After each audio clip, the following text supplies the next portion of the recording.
a red flag flying here.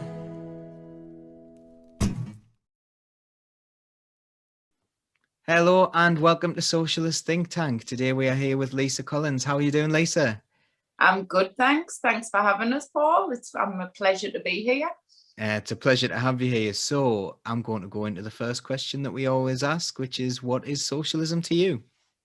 So socialism is one of those things where, unfortunately, in society, you have to think twice about saying whether you're a socialist. But I believe everybody's got socialist values in them. So socialism to me is looking after people that are unfortunate, can't look after themselves, or people where things have happened in society where they need that little bit extra help. And people that are fortunate enough to be able to help should be able to help. So I think socialism is a big, I mean, there's a wider aspect of it around nationalisation and how we should have the railways back and all that side of it that goes deeper into it. But I think at the heart of it, socialism is looking after people that unfortunately can't look after themselves in that time, and then that pays it forward for when they can look after themselves, that they can look after people. So I think that's socialism to me. But unfortunately at the moment, and I think this has got a lot to do with maybe the right-wing press, but socialism has got a bad word to it because they see it as sort of something where we are demanding what we want and we demand all these things, where that isn't the reality of it. We just want equality, really. So I think that's the main thing of what it means to me. That's a really, really nice, lovely definition, and I completely agree with it there. Do you ever find it really strange when you talked about the media there, and I think a lot of the time people are influenced by the media. Do you ever find it really strange have you ever seen those memes where they go, this is what it would look like under socialism? And there's one where there's a picture, I think it's of Detroit in the USA, where says, this is what it would look like in socialism, and this is what it looks like in capitalism. And it's actually like Detroit's the rundown place that looks awful, and Havana in Cuba is the socialist place, and you got it the other way around. So do you think people's ideas around socialism can be quite warped? I do think so. I mean, my thought, and this is just my opinion, but my thought is it comes from the sort of 80s and the late 70s, which I have to say I am too young. I was only just born in the late 70s, so I don't really know this time. But ultimately, that's when the era came. I'm all right, Jack, and you had to look after yourselves, and it was like you would step on your fellow person to get to the top, and it sort of built that society where that's how people felt. But I think if you get to the heart of people, they still want to look after other people. They feel like they have to sort of climb to the top, and that's what they have to do. So I think that's the problem we have with society. I think it's drummed into you that you must be the best, no matter what cost. But I'm a total positive, and I think when I talk to people, and I talk to a lot of people in my work, all they want to do is look out for people. I mean, when you look at just a simple sort of part of it, you look at where charity comes from, and charity comes from the working class. Do you know what I mean? The most of the money that comes, apart from these big benefits where they hand out millions and stuff like that, but you speak to someone who'll give their last tenner to somebody. Do you know what I mean? And that's the sort of inside people have got those values. I think it's just they do, as you say, make it out like unless we're all capitalists and we all want more, we're going to live in this sort of society where we're all just walking around the street with nothing, where I don't think that's the case. I think they can work hand in hand. You can still sort of work to give your family a good life. You can still work to give them holidays and stuff like that, but it doesn't mean that you've got to step on your fellow person to get there. Do you know what I mean? I think that's the way I see it. Yeah, again, I couldn't agree more. So we've with your feelings about socialism then, and you feel it sounds like you're talking about community and people sticking together. And it sounds like you think that should be the natural state of the things and the way Yeah, human beings actually are. Am I right in thinking yeah, that you think that's more natural than this than the capitalist system and the individualistic system? yeah. Yeah. Yeah, no, I think that's the sort of future to it, because as you say, it is around it. You look at food banks, for example, the majority of food banks donated from the community. And it's sort of, we did, working for USDOR, the Shop Workers Union, we did a big campaign around period poverty, and we did a lot of sort of campaigns in the supermarkets, asking the public to donate sanitary products, and then we took them to the food banks, and we did this like campaign of us standing together. And it was warming to see people in the supermarkets of like, oh yes, of course, I'll put that in my shopping, and the community spirit we got.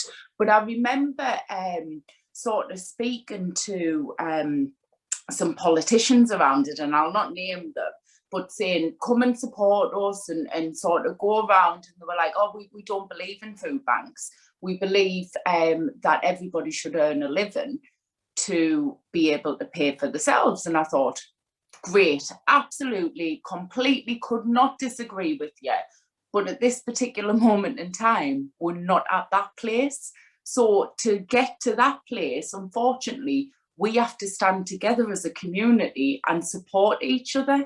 So it's a bit of a two different approach to it, because it's sort of a socialist view that this politician had, is to say we shouldn't have food banks and we should all earn a wage to do it, which again, I completely agree. But how do we actually get there, Paul? The only way we can get there is by standing together as a community, isn't it? And doing the donations to the food banks and things like that.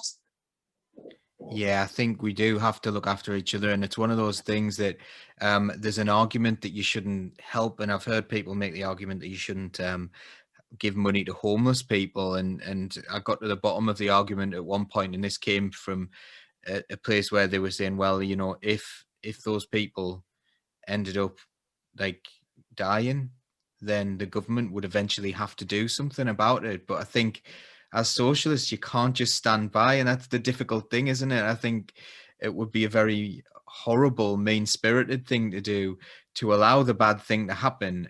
I think sometimes people take advantage of that as well. People take advantage of the good nature of people and continue to exploit them. And I hate it when a Tory turns up at a food bank for a photo opportunity, big grin on the face, like, look at me, haven't I done great, even though I voted for this to happen in the Yeah, first place. yeah, definitely. And I think that that's the point of one of the things that does bug me about food banks, because I donate to my local food bank. But then when you look into it, to get to that food bank, you need to go to the social to get a token to then go to that. And I'm thinking, hold on, this means the government should be doing it. If you physically need to go and get a token and you need to physically prove that you need that food bank, then shouldn't the government be supporting you? I think food banks should be there so you don't have to go through the embarrassment of going, I need help. You should be able to just rock up and say, any chance I could just have a little help, rather than having to go through the rigmarole, the sort of jumping hoops to basically prove to this complete stranger in front of you that you need food, the food bank. And most of the time when I speak to people that work in food banks, it isn't sort of the people that are sort of on the dole, or it's people that are in work that use food banks. It's people who find themselves normally in a good situation, but maybe 1 month without a wage, have found, oh dear, I really need some support and help here, and I have to figure out of whether I need to feed, like, clothe my kids or feed them.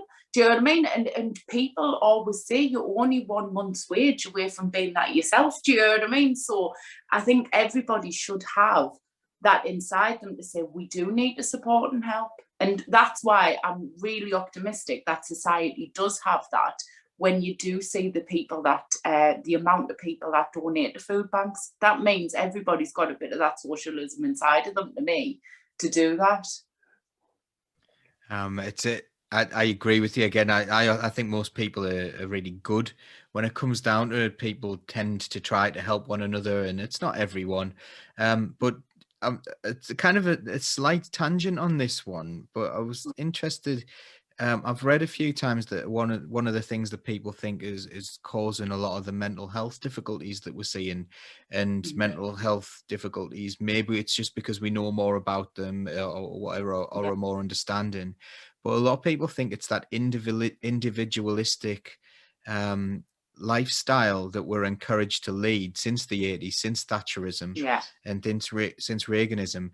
It's so unnatural for people to behave in that way that yeah, it is affecting everyone's mental health. Do you think that could be yeah. true? Yeah, potentially. I think it's definitely the start of the sort of like, I'm a man, I can't ask for help, or I'm an independent woman, I can't ask for help. Do you know what I mean? It's sort of, we need to break that down. And I'm grateful that mental health is more. I'm not grateful that it's on the uprise, obviously, but I'm grateful that it's out there now, that it's trying to take the stigma away from, it's okay not to be okay. Do you know what I mean? And try and break down, as we say, them Thatcherism ways of, you have to be it, you have to put your stiff upper lip on, and you have to get on with it, and you have to do it. And actually, no, you don't. It's all right to sort of say, I'm having a duvet day because I can't face the world, but tomorrow I'll get up because it's another day. Do you know what I mean? And it doesn't mean you're weak if you have those times. It just means you're human. Do you know what I mean? So we do need to take that stigma away that probably did come from that era, of, you need to be independent, you need to look after yourself. But yeah, hopefully we're stepping in the right direction with the campaigns to say it is okay not to be okay. Oh, thanks for that. And it's Yeah. again, yeah, I agree again. I think I'm going to agree with you a lot, which generally tends to happen. Um, so I was wondering as well, have you always identified with socialism as a word? Like, have you always identified as a socialist? Not really. It's one of those things where, again, I think it's inside you, but you sometimes don't know that you're a socialist. And I do think there's a lot of the population out there that's the same, that they don't really sort of identify as a socialist or know. So pretty similar to trade unionism. So I'm a trade union official, and I have been since I was 21-year-old. So I've sort of been and grown up through the movement. And I remember somebody asking me the same question around trade unionism. Have you always been a trade union activist? Have you always believed in trade unionism? And I went, no. I literally grew up, and my history is where my granddad was on the executive council of the T&G, which is Unite now, and very, very staunch union man. And my dad's one of 6 boys. And he was probably the only boy out of the 6 that never went into the trade union sort of aspect, although they never went to work for the trade unions. All of my uncles were shop stewards, reps, all that. And my dad was the only one that didn't. And he sort of like teared off a bit from it. So we never got brought up on trade unionism. But what we did get brought up on is, you look after people that can't look after themselves. You sort of put a hand out to help people. You support people. So I got brought up with those values, which, looking back now, are socialist values, the trade union values. But me dad and me mum never put a label on it. They just sort of said, these are the ethics that you are to do. So when I first got approached to be a union rep in Macro, where I worked, it was like, yeah, of course I'll do that, because that's my values. Do you know what I mean? So I think, again, there's a lot of people out there that haven't got that label, but they have got the values inside them. So to probably answer your question, very long-winded, Paul, but to answer your question, I probably have been a socialist from being small, but ultimately I've never really labelled myself as that. A lot of people feel like that, and also Yeah. on trade unionism, the way you accepted that that role when you were asked if you would stand up to do it. I find a lot of trade unionists, you can ask them, and the ones that I often relate to the most are the ones that, like, if you ask them why they're a trade unionist, a lot of them will say, "I can't help it." Yeah. And that's Yeah. it's a really good answer, and that's like I found myself saying it before, and then I spoke to other people, and they were like, "Oh yeah, I can't help it." So do you find that a lot? Yeah, it's something inside you, isn't it? And sort of, I'm really, one of my proudest moments as a parent, and I'm probably going off script a bit here, Paul, so please pull us back if I am. But one of my proudest moments as a parent is my son was in, he must have been about 6 or 7. He was in year 2 of school, so whatever age that is. And the teacher called us in and they went, "Oh, we've had to have a word with Jake today." And I was like, "Oh, what's happened? What's happened?"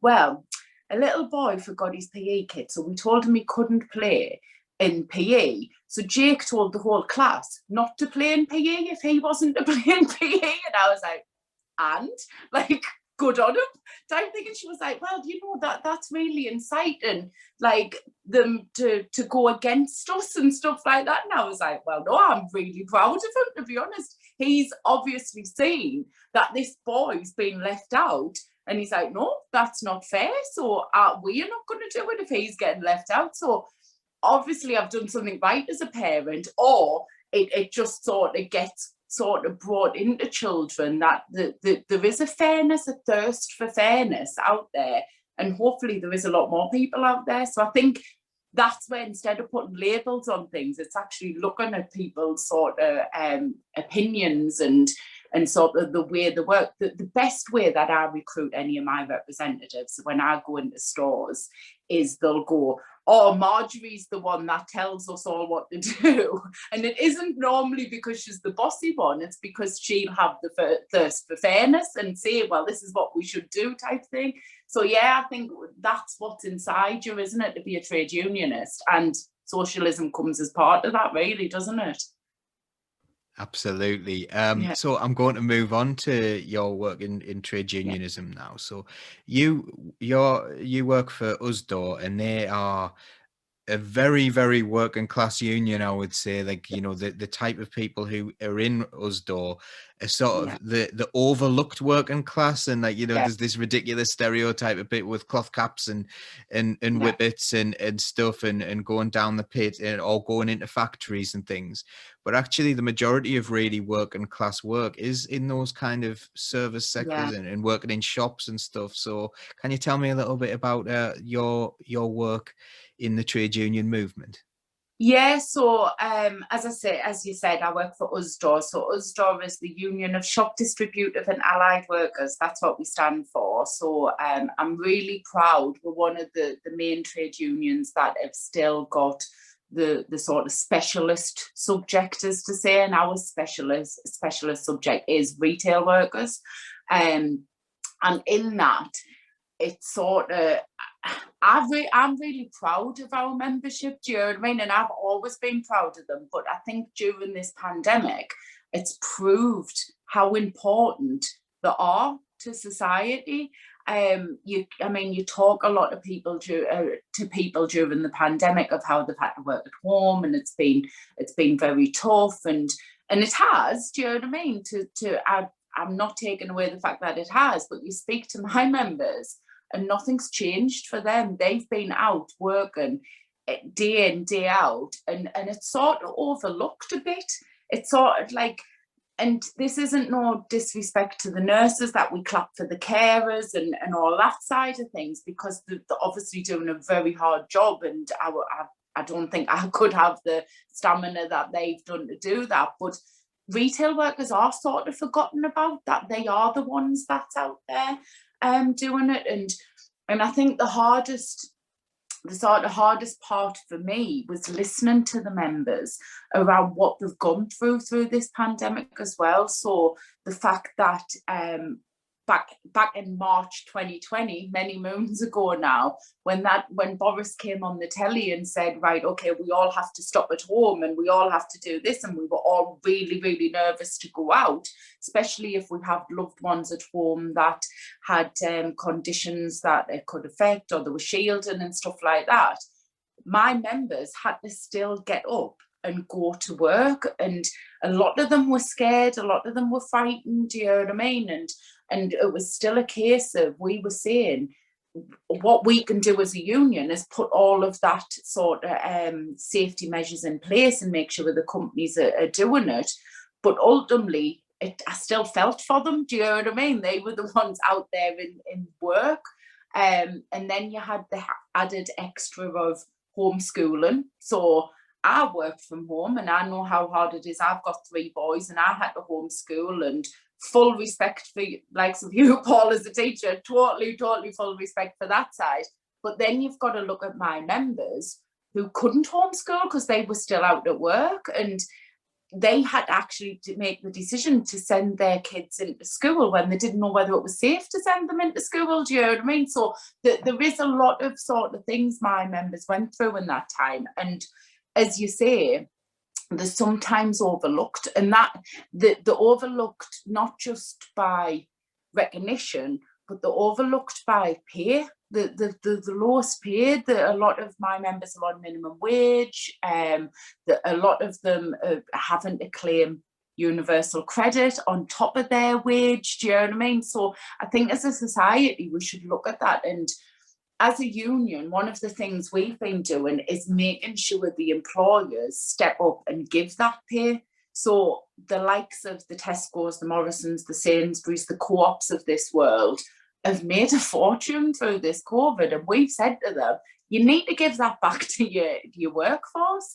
And thankfully, the majority of them have listened.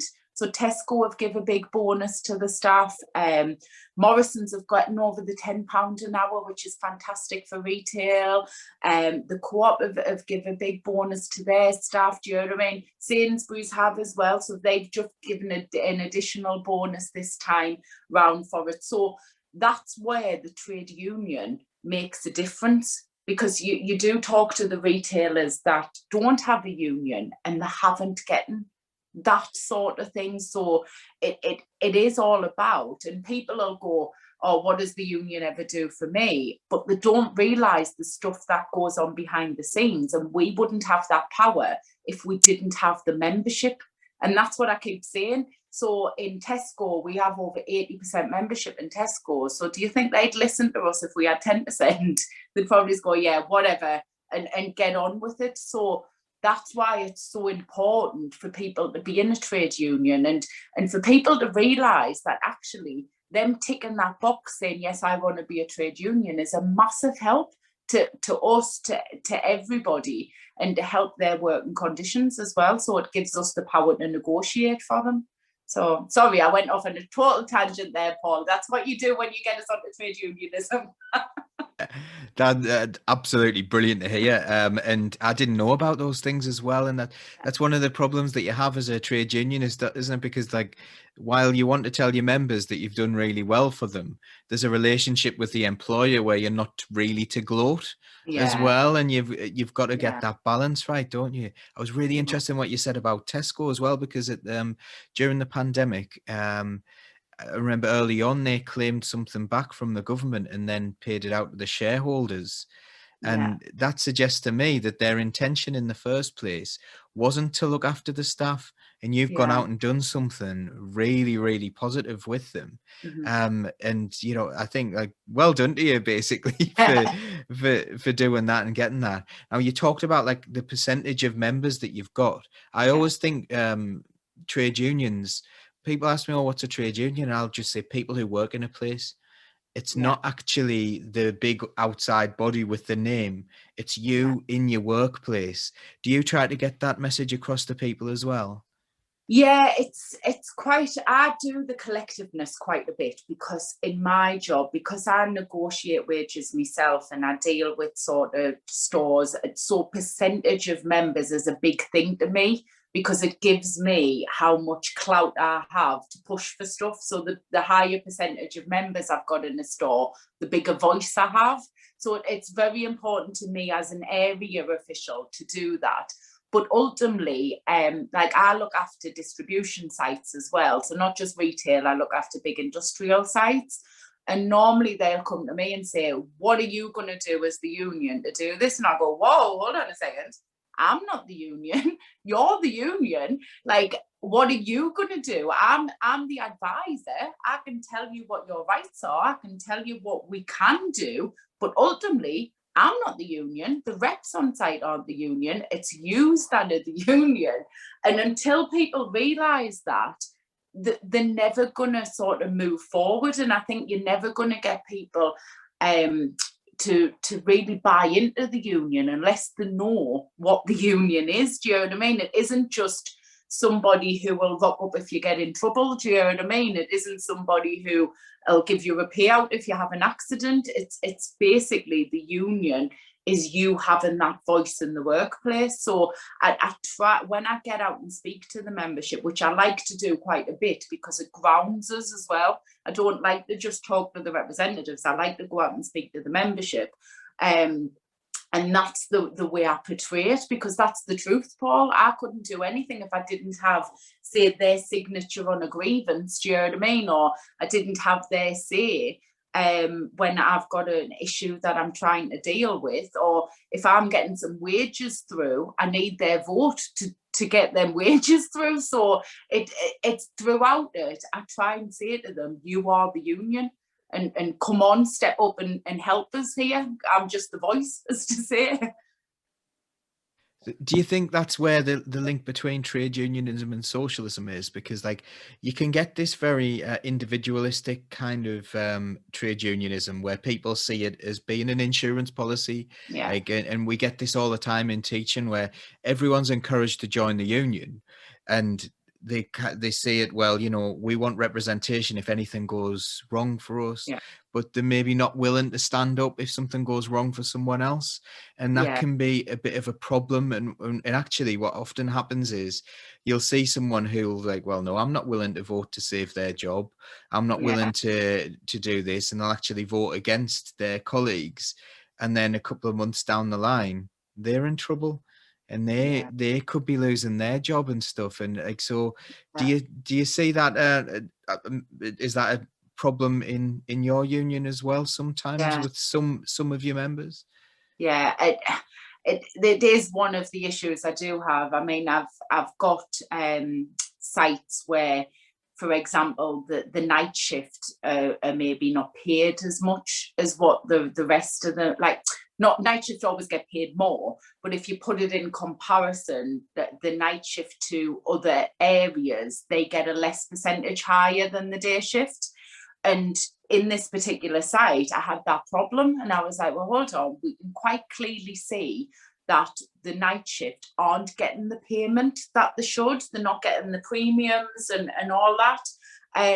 And the day shift they were quite high up on the pay scale. So if you put them in comparison to everyone else, they were quite high up, but night shift weren't.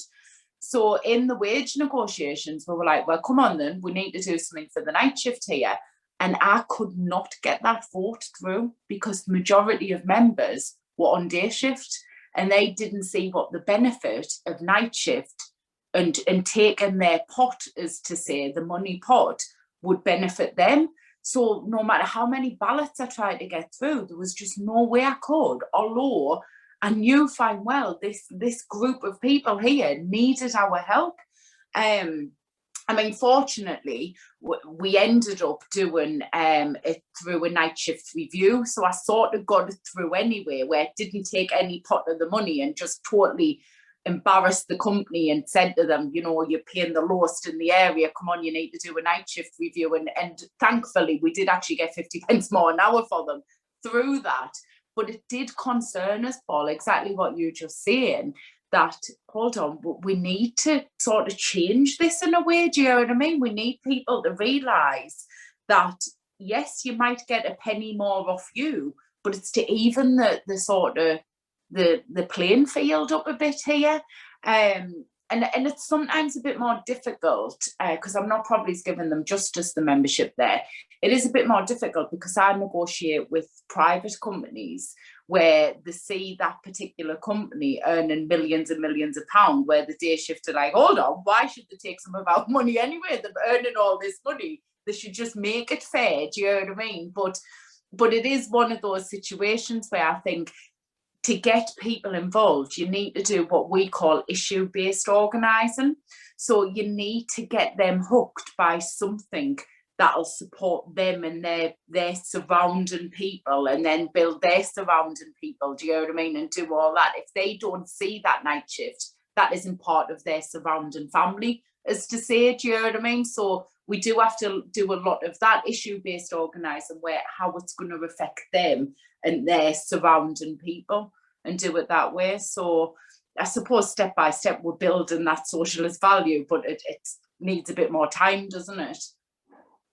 I think I've got a lot of sympathy with the view that the company is earning an absolute load of money, and why should it come from the pot? And I suppose this comes from there's a political aspect to the union as well, isn't there? There's a political collaboration with the union, and there'll be a political fund where you campaign and things. Now, we saw recently with the public sector, and I work in the public sector, they were saying, well, you know, if the government decide to pay the public sector a little bit more, what about the people who are working in shops? They're not going to get a pay rise. And you're like, well, economically, that's quite illiterate anyway, because if you pay some nurses a little bit more money, they'll spend more money in the shops will have more money, and then they'll be able to pay the staff more, theoretically. But it's never a reason to say, oh, we can't do that because of the poor shop workers. You say, no, pay the shop workers more.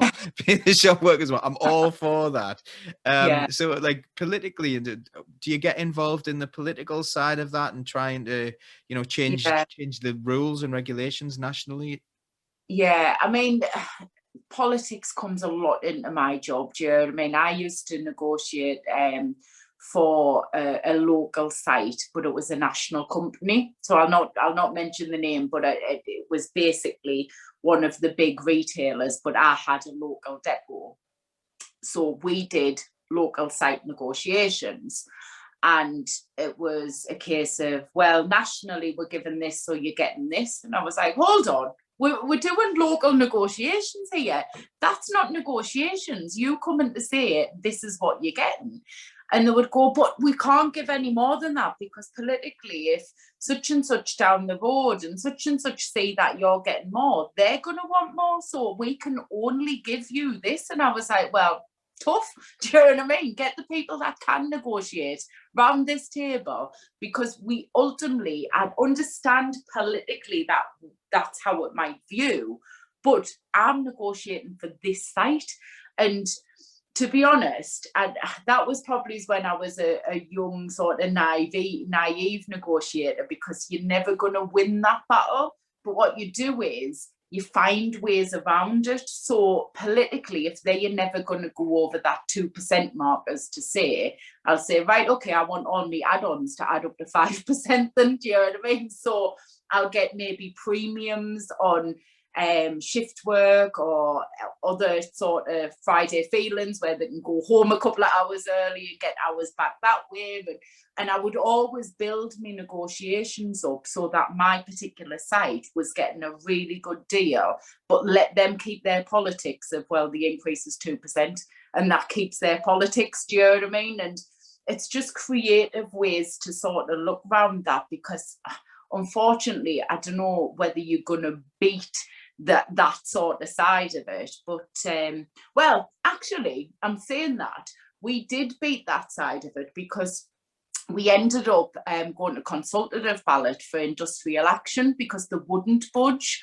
And what had happened was, this particular company had brought the company to the northeast for low wages. That was the main reason they brought it, was because we had low wages.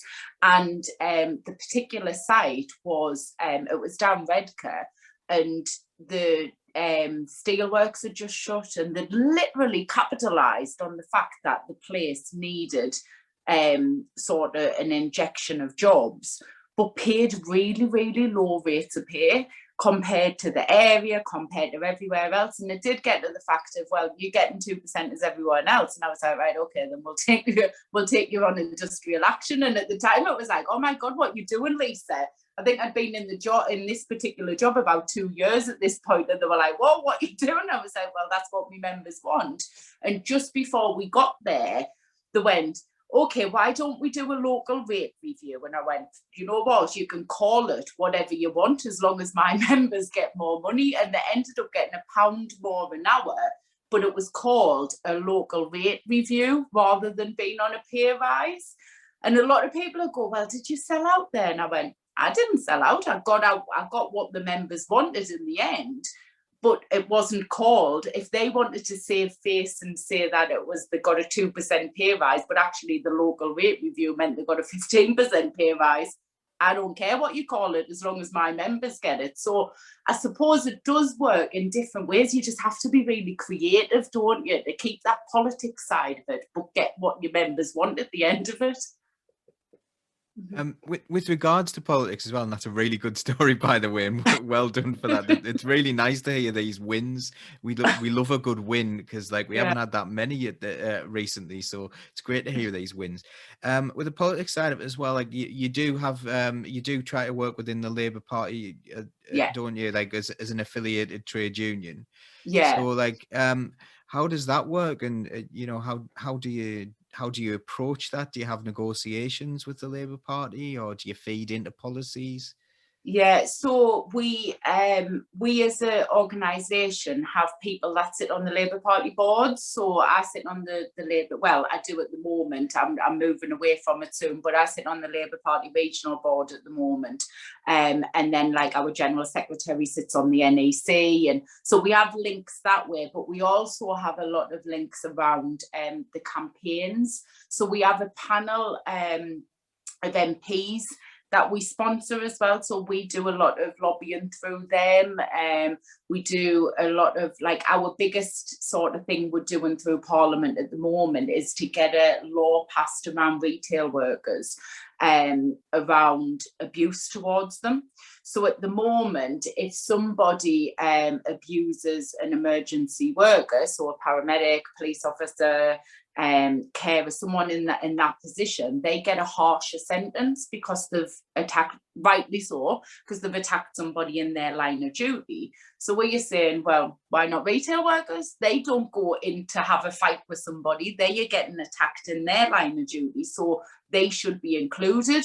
And believe it or not, it actually got knocked back and said, no, we can't do that. And we're like, well, this is just common sense. Why people shouldn't be going to work to get attacked. So that's where we do a lot of lobbying of the MPs. And we have MPs to sponsor. So we work a lot with the Labour Party around that. We also work a lot with the Labour Party around I'm the Equalities Officer for the North East. So we do a lot of stuff around the different equality sectors. And the Labour Party sometimes come and say, can we do some work with your members around menopause, and women over 50 was one where they wanted to come and speak to them and say what they could do for them. So the Labour Party do listen to our membership as well around those things and making their policies. And so there is an actual good connection between us, Dor, and Labour because of that, because they do listen to our membership.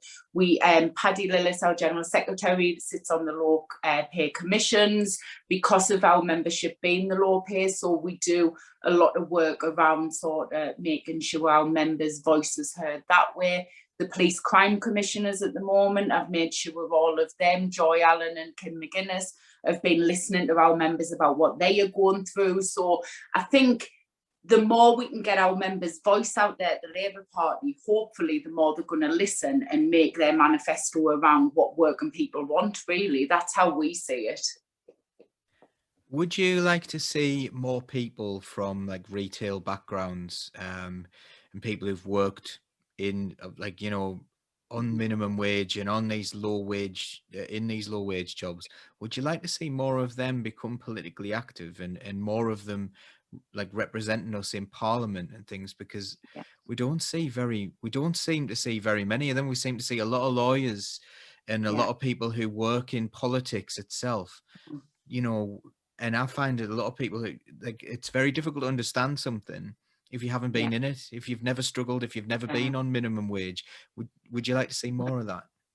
I do, and we've actually got a programme, Paul, around getting more key workers into politics. So I've done a bit of a campaign in our area around getting people onto sessions on how to become a councillor, doing the sort of projects around that as well. And we actually sponsor our members to go and do that. So as a union, we give them money to campaign to sort of do that, because we want to see more and more of our membership be represented on local councils, MPs, things like that. I think with MPs, it's sometimes the stigma that needs to be broke down, because you're right, you see them on telly and you think, oh God, I could never do that. Do you know what I mean? I could never sort of say all those posh words, and I could never, and I'll get up there and I'll sound silly. But actually, no, do you know what I mean? I think the politics needs more people who can just get up and sort of go, this is what actually we want, and this is what our sort of voice for it is, as well. And I think the public probably want to see that more as well. They're sick of the sort of maybe the Matt Hancocks and the Gavin Williamsons and the Vara. And I know I'm picking on Tories there, do you know what I mean? Because you don't want to see them sort of represent us. I mean, another story, you'll be sick of my stories by the end of this, but no, but another story around that is when we were doing homeschooling, I actually came up with this thought or idea, and to be honest, I don't even know whether I can take credit or whether it was just I was talking to my friends and sort of we came up with this idea that maybe what they should do is should freeze the school year and push it back. So as a teacher, you might not agree with this, but what we thought is actually as a country, we send our kids to school quite young, so we can afford to send them a year later at 6, and then all our year 11s, just give them another year, and then it'll save on the universities, it'll save on the college, and it'll save on the job market, just to sort of freeze it for a year and sort of then push it back. So I thought, well, I'm going to write to my MP and see what they think about this.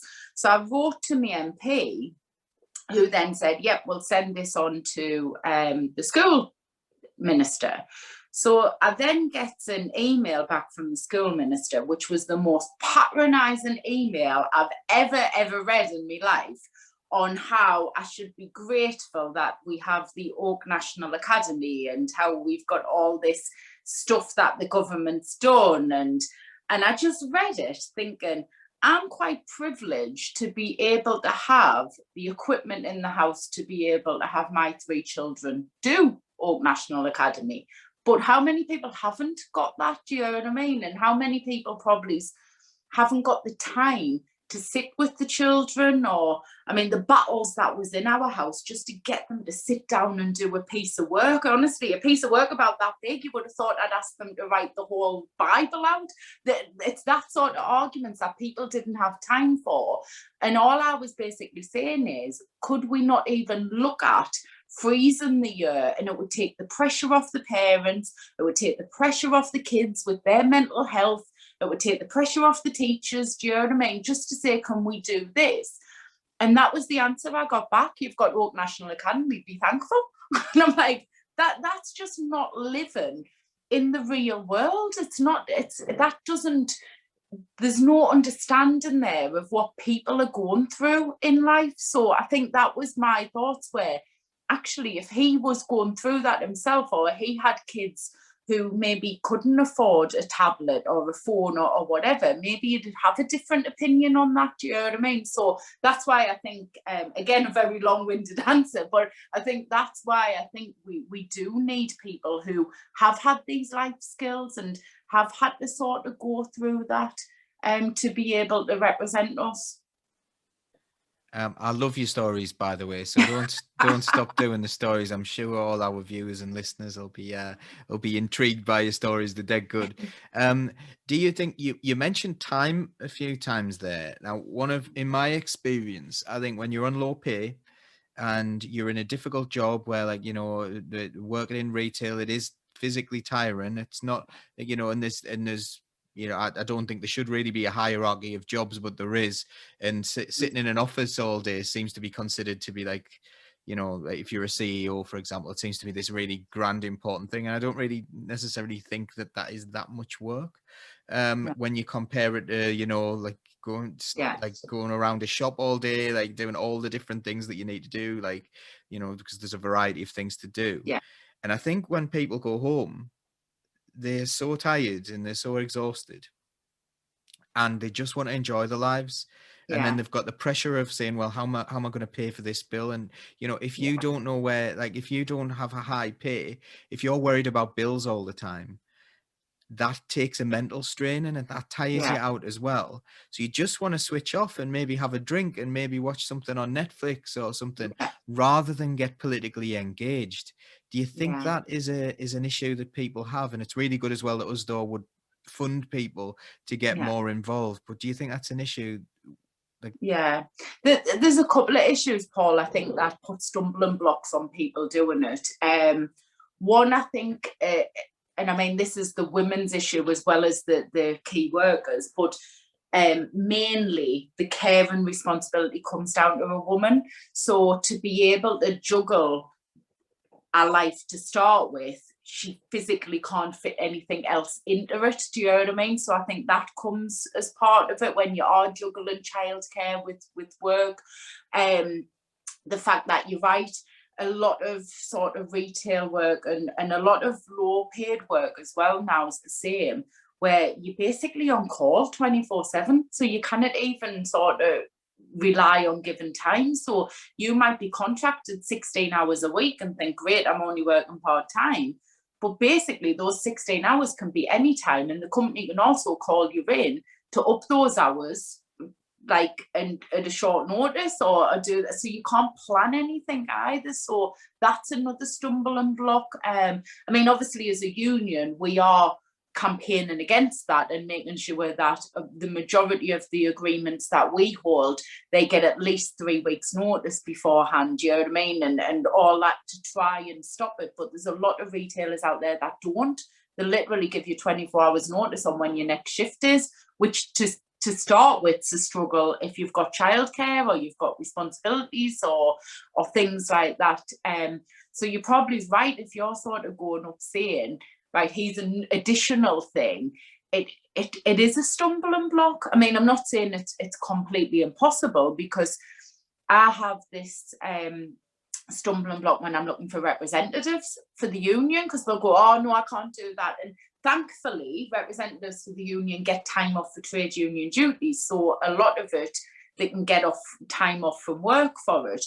But a lot of it's done in their own time, and that's because it comes from the heart. So they will answer the call from Judith off the checkouts who needs help, do you know what I mean? And stuff like that. So I think the key to it, and this is only my personal opinion, the key to it is to support and help them with their lives, do you know what I mean? Because they'll always find that little bit extra time. God knows how. I've got full respect for these people that do it. So God knows how they do find the time, but they do find the time for something that's really close to heart, and they see that as a bit of a hobby for them, a bit of a sort of life satisfaction, do you know what I mean, and stuff like that. So it's basically empowering them and supporting them as much as we can to help them with those sort of things to overcome. So whether it be we offer childcare, do you know what I mean? So I know the union do, when we do training for them, we'll offer childcare as well, do you know what I mean? And that sort of thing. So maybe that's something we can help to get them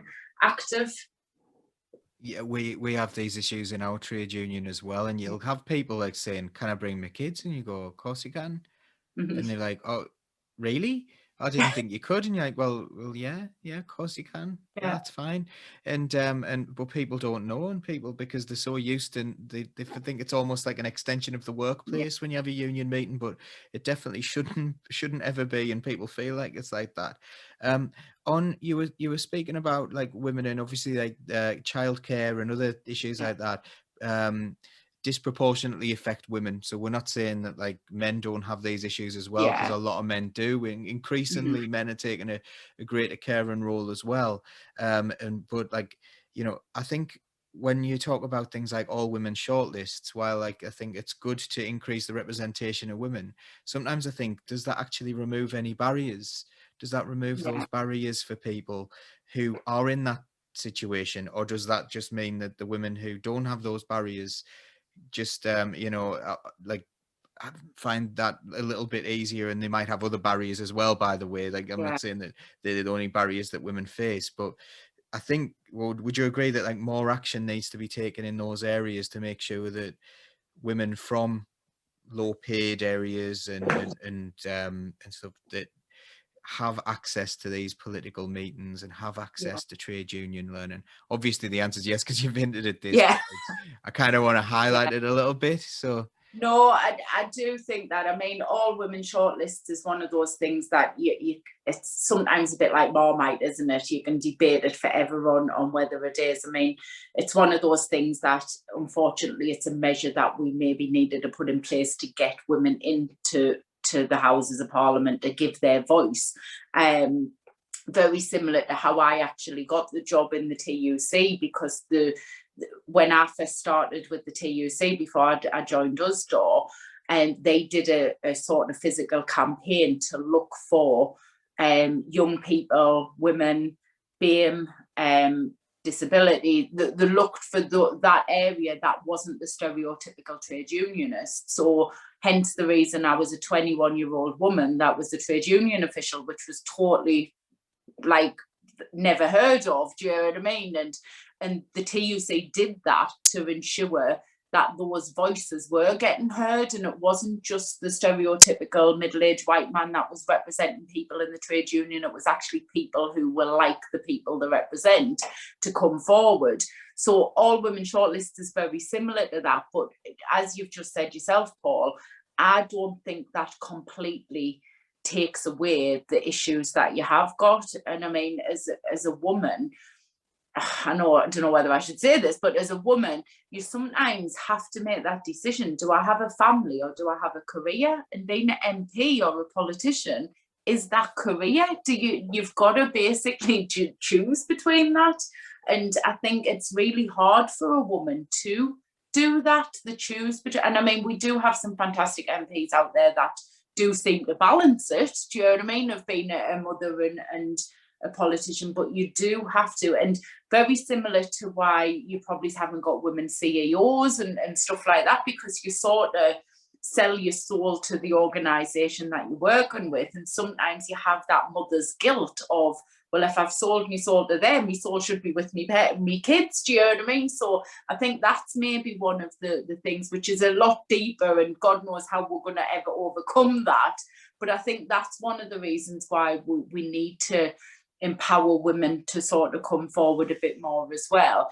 But you're right, we need to look at the actual heart of why people can't do this and make it easier. And you know what, sometimes, Paul, I think it's just get rid of the jargon as well, and get rid of the sort of I remember turning up to my first ever meeting. Bear in mind, I've been in this movement practically all my life, and I was like, what are they actually talking about? And like, thankfully, I'm a person that'll go, hold on a second, I haven't got a clue what you're talking about. Can you just sort of like tell us? And they would go, oh, I mean, lovely people. They would go, oh, yeah, sorry, Lisa. What we mean is X, Y, and Z. But like, I'm a bit of a uniqueness of the fact that I'm willing to stand up and say that. That's another barrier, that people maybe aren't willing to stand up and go, I haven't got a clue, because they'll feel like they're being dumb or stupid if they don't know what that means. Do you know what I mean? And stuff like that. So I do think we need to go back to the heart of sort of saying, listen, it is exactly how we started this conversation, Paul. Have you got it inside you that you want to care for people? Have you got it inside you that you want to make a difference in this society? If the answer is yes to those two things, I tell you what, doesn't matter about the other things, we'll make it work and we'll get you out there to represent us. Do you know what I mean? That's the way we should be getting people forward. And like, when they do come to meetings, open it up. And maybe sometimes I do come across as patronising, because I'll go, do you know what that means? And they'll go, yes, Lisa, we know what that means. And I just want to make sure that everyone doesn't feel like I feel at the first meeting. Do you know what I mean? So, but yeah. I totally agree with the idea. You've got to keep Yeah, things simple and you've got to speak people's language because, yeah, you know, and I think Parliament's it's just so old fashioned and the way they go on and it's like if that scepter's not in place, then you yeah. can't. And you need the holy scepter. It's just so weird. And you're like, can we not just speak in a normal language? Um, Yeah. I always like to finish off and like you know you've really entertained me and we're nearly out of time now. We always like to finish off with hopes for the future, but you've already started on that and the hopes for the future. So, you know, you've spoken there about like how we like and how we improve things by speaking in normal language to Yeah. each other. And what would you like to see in the trade union movement as well? And would you like to see like more people getting involved and showing solidarity to one another? Yeah, no, completely. I think the trade union movement's exactly what we were just saying about getting people more involved in politics. It's the same as we need to take away the stereotype of a trade unionist, the stereotypical of what an MP is, and we need to break that down and say exactly what I've just said. If it's in here, we'll learn you, we'll educate you to do the rest. You know what I mean? We'll empower you to be able to sort of make a difference. And I think that's what I want to see. I want to see if like when I got involved, I was very into the youth movement because at the time, fortunately enough, I was young enough to be in the youth movement. I wish I was still young enough now to be in it, but like that's the part you need to look at. And as I said before, going back to issue-based campaigning, let's see what people want and sort of grab onto that and say this is what we can do and empower them to come forward. And I do love that word empower because it's what we should be doing. We shouldn't go back to that Thatcherism time of, well, if you're all right, you're fine. Do you know what I mean? It's not. It's about empowering other people. It's about sort of educating them to support themselves and to support other people around them. And it's like that pass it on sort of phase, isn't it? If I had a total magic wand though, Paul, and sort of said, right, what do you want to change? I would want a lot more of the sort of workers' rights changed in this country. I think it's I always say when I'm speaking to my members, there's two different arguments you have. You have the legal argument, which unfortunately isn't particularly our friend as workers. And then you have the trade union argument, which is always put a mirror up to yourself. Would you treat your mother like this? Would you treat your father like this? And it's that sort of moral compass argument. And without trade unions, you wouldn't have that argument. So I think them are the two arguments you always have. I just would wish it's a lot easier to move a bit of that over to the workers' rights so that we wouldn't have to sort of play on the heartstrings of managers to get good or judges to get good decisions, because thankfully the rights would already be there for us. I think that's the biggest thing, if my hopes for the future.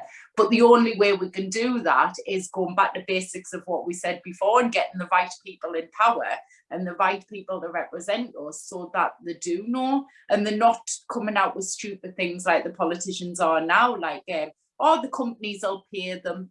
No, they'll pay them the sick pay. That's all they'll pay them. Do you know what I mean? But for the politicians, they'll think, oh, no, the companies will give them full pay if they have to be off.